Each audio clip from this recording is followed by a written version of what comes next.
Hi, my name's Kim Brown, and today is the 9th day of our 40-day Lenten Reflection series. It's also a Friday during Lent. Now, during Fridays during Lent is a time for us to abstain from eating meat, but it's also typically a day that we also do additional fasting, right? We kind of enter in deeper into a season of penance, deeper into what is it that we can give up for the Lord, because it's on a Friday that He gives up His life for us on the cross. Now, fasting, we're typically associating with what we're putting into our body, right? So whether it be food or drink, that's what a lot of us associate fasting with.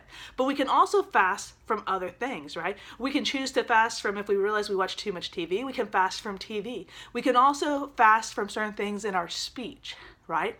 We can fast from being on social media so much in our Facebook pages, right? So there's a lot of things we can fast from. But if you're watching this video, we know you're not fasting from at least social media, whether it be Facebook or YouTube. So I want to talk about two things of fasting, two types of fast. One type of fast are those things that are bad that we choose to fast from. Many people will enter the Lenten season trying to improve themselves, right? And so in their fast, they might say, well, I'm going to fast from cussing. Well, that's good because you're trying to fast from something that is bad. Somebody else might choose to fast from a sinful habit that they have. And so what's happening when we are fasting from these bad things, from actual sins, is you during the season of Lent, that 40-day journey, you're actually trying to create a new habit. You know, leadership studies will say it takes 28 days to 40 days to create a habit. And so your goal is to create a habit. Now, if you're fasting from sin or a bad thing, that doesn't mean that on Sundays you're like, woohoo, let's celebrate, let's cuss. No, that's not how it works, right? You're trying to give this up. And so you're using the Lenten season to try to work closer towards that. So that's fasting from bad things. And those are things that we need to try to root out those vices in our life, right? But then there's also fasting from things that are okay or good, or they're not good or bad, right? And so this might be when we choose to fast from something that we really like. Maybe you like drinking tea. Tea's not a sin. You know, I mean, I guess you could say it's unhealthy if you have too much tea and the caffeine in it. But the reality is for most people that drink tea, it's not a sin. It's just a preference. And so a person might take something that they enjoy, so it's kind of good, but they might say, you know what, God, I love you more, so I'm going to fast from this.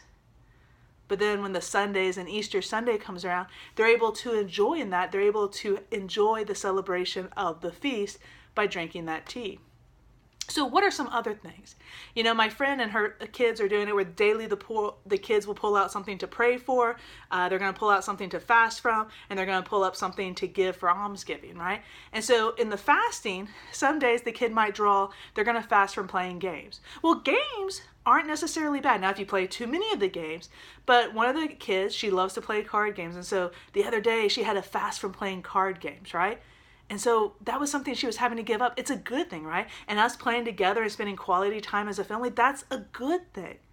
But she gave that up to say, God, I love you. So what we need to be mindful of, whether we're fasting from something that's actually bad for us, or we're fasting from something that's kind of amoral, it's neither good or bad, but it's not a sin. What we want to do is we not just want to fast from it, but we also want to add something, right? And this is where we can add in prayer, or this is where we can add in a different activity. If we're fasting from something that is bad, a vice, what we need to do is to, in place of that, place of virtue, right? So if I'm struggling with a sexual sin, not only do I need to say I'm going to fast from that sexual sin, I need to put something in that place. So that time of day where I might fall into that sexual sin or with that person, I need to come up with a plan, right?